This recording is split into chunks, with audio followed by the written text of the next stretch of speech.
नमस्कार, मैं निशा चौहान 2019 से केंद्रीय विद्यालय बुडायन जींद में कार्यरत हूँ। जैसा कि हम सभी को पता है कि केवीएस के इंटरव्यू जो है वो शुरू हो रहे हैं और मैं यहाँ पर टीजीटी हिंदी की पोस्ट पर काम कर रही हूँ। जो कक्षाएं मैं ले रही हूँ वो छठी से लेकर 10वीं तक है और हाल फिलहाल मैं 11वीं भी यहाँ पर पढ़ा रही हूँ।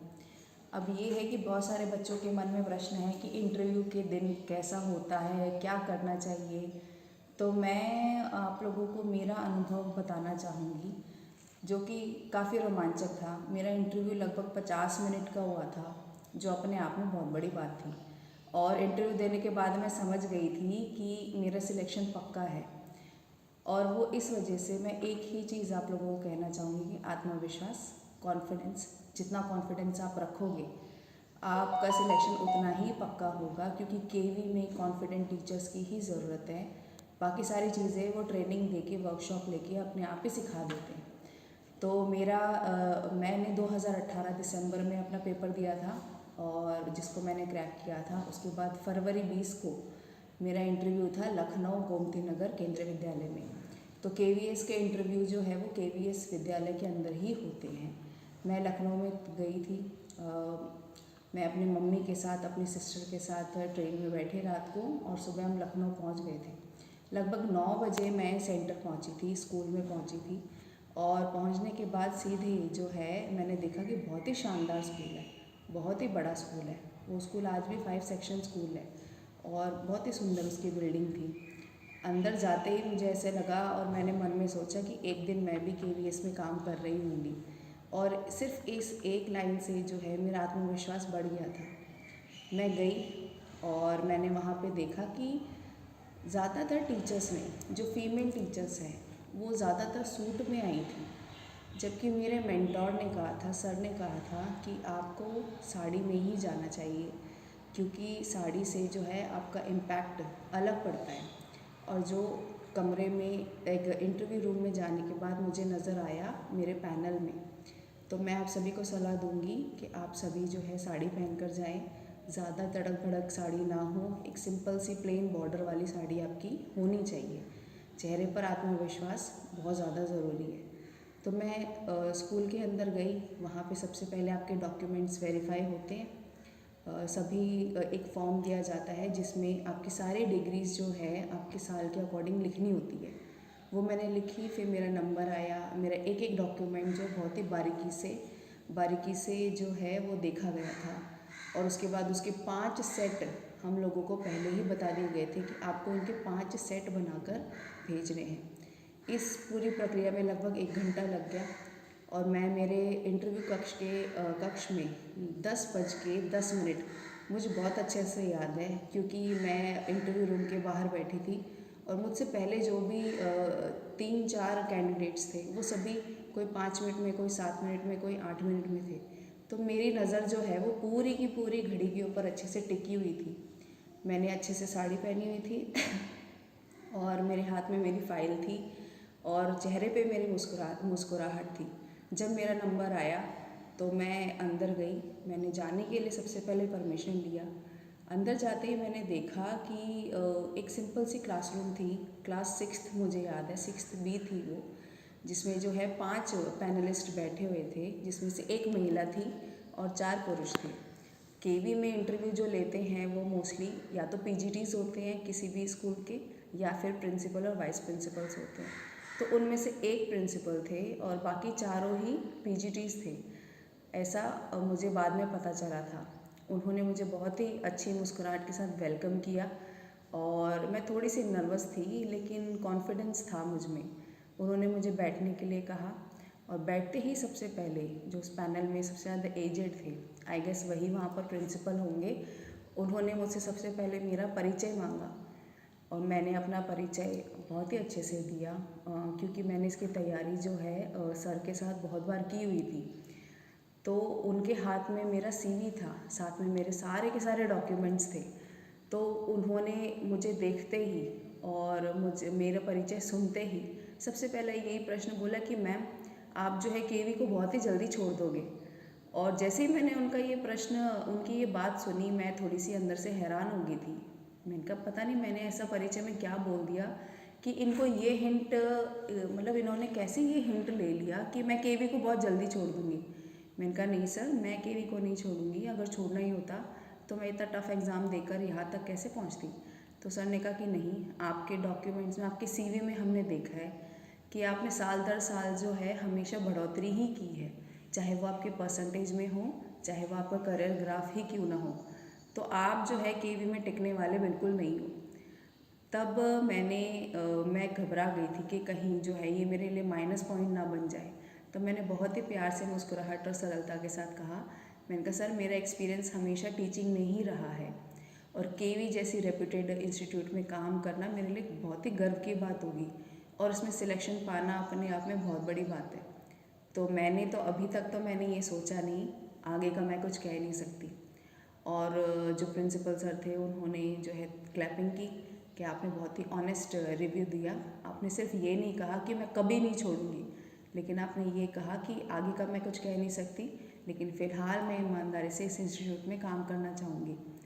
उसके बाद जो है उन्होंने मेरे सीवी में देखा कि मैंने हॉबीज़, मैं सीवी जो है आप लोगों को मैं ये राय देना चाहूँगी कि सीवी को बहुत अच्छे से पढ़कर जाना, क्योंकि आपके सारे के सारे प्रश्न सीवी से ही पूछे जाएंगे।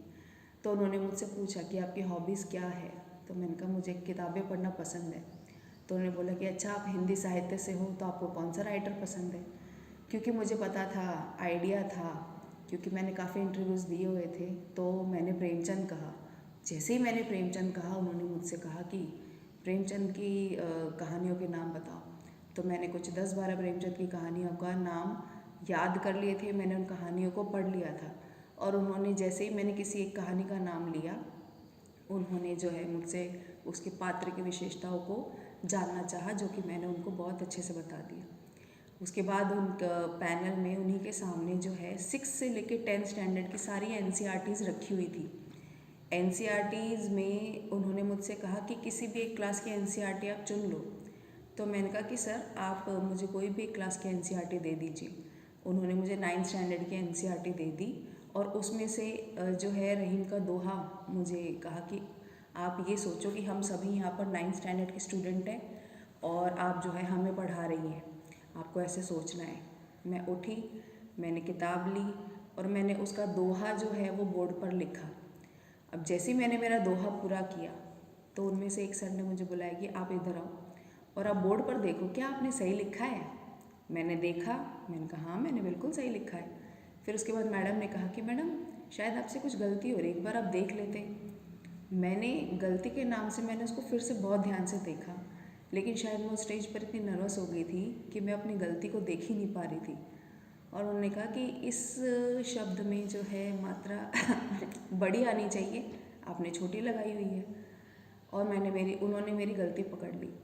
मैं बोर्ड की तरफ गई, मैंने उसको साफ़ किया और मैंने पलट कर कहा कि आप बहुत ही जो है इंटेलिजेंट स्टूडेंट है और आप बहुत फोकस्ड स्टूडेंट हैं, अलर्ट भी हैं साथ के साथ। तो सबके सब मिलकर जो है इनके लिए क्लैपिंग करें, क्योंकि इन्होंने आंख बंद करके मेरे हर बात पर विश्वास नहीं किया, बल्कि इन्होंने सामने से प्रश्न पूछा, मेरी गलती देखी और टीचर को उसकी गलती बताने की जो सबसे बड़ी हिम्मत है वो इस स्टूडेंट्स में है, इस विद्यार्थी में है। तो आप सबको भी आगे से इसी बात का ध्यान रखना है। उन्होंने मेरे इस सिचुएशन को जैसे मैंने हैंडल किया कॉन्फिडेंटली, उन्होंने इसको बहुत ही सराहा और कहा कि आपने वाकई में इस सिचुएशन में ज़्यादातर लोग घबरा जाते हैं, लेकिन आपने इसको बहुत ही अच्छे से निभाया है। उसके बाद उन्होंने मुझे बैठने के लिए कहा और उनमें से एक सर थे, उन्होंने मुझे पूछा कि मैम काव्य शास्त्र के बारे में बताइए। मैंने एमए किए हुए बहुत साल हो गए और मैंने केवी में काव्य शास्त्र का, क्योंकि सिलेबस में कुछ था ही नहीं, तो मैंने उसको टच किया ही नहीं था। मैंने उसको टच नहीं किया तो मुझे उसके बारे में कुछ भी नहीं पता था, मुझे आइडिया भी नहीं था। तो मैंने सोचने की भी एक्टिंग नहीं की और मैंने सर को कह दिया कि सॉरी सर, मुझे काव्य शास्त्र के बारे में मैं भूल रही हूँ। तो उन्होंने कहा कि आपने जो है पीजी की हुई है हिंदी में, तो आप कैसे भूल गई। तो मैंने कहा काफ़ी साल हो गए मैंने इसको टच नहीं किया। तो उन्होंने कहा कि ठीक है, आप आगे से इसको टच ज़रूर करना। और जो है उन्होंने जो है मुझसे फिर दूसरा प्रश्न पूछा। उन्होंने मुझसे बैक टू बैक जो है 3-4 कवियों के नाम बताए। कबीर दास का एक दोहा सुनाओ, मैंने सुना दिया। उन्होंने कहा सुभद्रा कुमारी चौहान की एक कविता सुनाओ, मैंने उनको झांसी की रानी सुना दी। उन्होंने मुझसे कहा हरिशंकर परसाई के बारे में कुछ बताओ, मैंने उनकी कविता बता दी। उन्होंने लगभग 3-4 कविताएं मुझसे सुनी और मैंने सारी सुना दी। यहाँ पे मैं एक टिप देना चाहूँगी कि आप लोग 6 से लेके 10th तक की NCERT को घोल के पी लो, क्योंकि मैंने कविता कहीं से नहीं ली। मैंने सिर्फ और सिर्फ 6 से लेकर 10 तक की जितनी कविताएं थी उनके कवि, उनके लेखकों के नाम के साथ जो है मैंने उसको रट ली थी। और जैसे ही मैंने अपनी कविताएं पूरी की तो उन्होंने कहा कि अरे वाह, आपने तो पूरी किताब को बहुत अच्छे से रटा हुआ है। तो मैंने कहा जी सर, क्योंकि मैंने सारी कविताएँ जो हैं उन्हीं किताबों में से बोली थी। तो उससे वो काफ़ी इम्प्रेस हो गए थे। और उसके बाद जो है काफ़ी लंबा इंटरव्यू चला। उन्होंने मुझे मेरे प्रीवियस एक्सपीरियंस के बारे में पूछा। उन्होंने जो है क्लास में अगर जो है सबसे ज़्यादा ज़िद्दी बच्चा है तो आप उसके लिए क्या करोगे। तब मैंने उनको जो है काफ़ी सजेशंस दी, क्योंकि मैंने सेंट मेरी स्कूल में जो है प्राइवेट स्कूल में 4 साल पढ़ाया है, तो मुझे एक्सपीरियंस है ऐसे बच्चों को हैंडल करने का। तो मैंने अपना अनुभव उनके साथ बांटा, जिससे वो काफ़ी इम्प्रेस हो गई। उसके बाद उनमें से एक सर थे जो काफ़ी देर से नहीं बोले और अचानक से उन्होंने बोला कि मैम 26 नवंबर को क्या खास है। तो मैंने कहा कि सर इस दिन जो है हमारा संविधान लिखा गया था, कॉन्स्टिट्यूशन डे हम मनाते हैं, कि इसके अलावा और क्या हुआ था कोई खास। तो मैंने कहा इसके अलावा जो है 26 नवंबर को जो मुंबई में टेररिस्ट अटैक हुआ था। तो उन्होंने कहा कि वेरी गुड, कि हमारे टीचर्स को जीके भी आना चाहिए, इसीलिए मैंने आपसे ये प्रश्न पूछा। उसके बाद उन्होंने मुझसे काफ़ी देर तक उन्होंने मुझसे ये पूछा, जो कि मैं आप सभी को बताना चाहूँगी, कि अगर हम आपको केवी में जॉब देते हैं तो आप कौन सी जगह पर जाना चाहोगे, आप कौन सा जोन में जाना चाहोगे।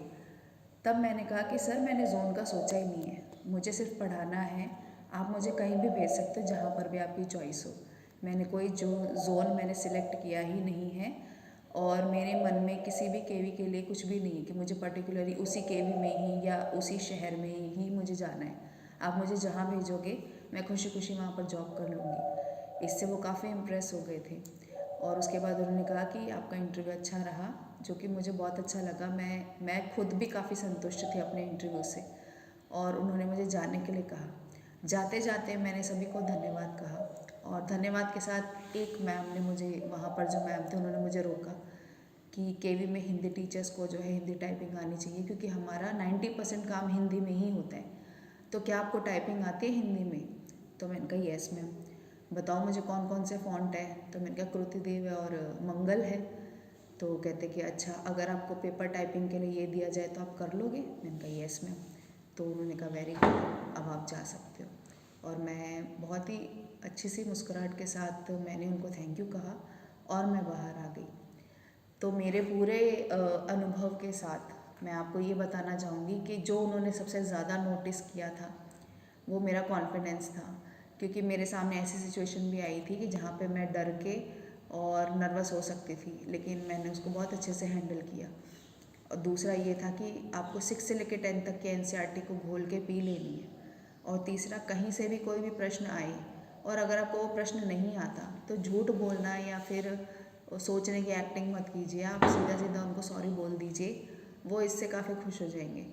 तीसरा, केवी में राजभाषा और हिंदी के लिए बहुत ज़्यादा गंभीर है। तो अगर, क्योंकि आप TGT हिंदी के लिए आप जा रहे हो या PGT के लिए आप जा रहे हो, तो आपको ये दोनों चीज़ें आनी ही चाहिए। तो वो आपसे ज़रूर पूछेंगे इस चीज़ के लिए। तो और पांचवा मैं आपको बताना चाहूँगी कि मेरे इंटरव्यू में 60 में से 55 आए थे और मैं मेरे इंटरव्यू से संतुष्ट भी थी। तो आप कोशिश कीजिएगा कि आप बिल्कुल भी नकली ना दिखो, बिल्कुल ईमानदार और ऑनेस्ट ही दिखो। और जो भी मेंटर, जो जय सर आपको जैसे भी गाइड करे, आप उसको ज़रूर गंभीरता से लें, क्योंकि मेरे लिए वो बहुत फ़ायदेमंद था। आई होप आपके लिए भी होगा। थैंक यू, नमस्कार।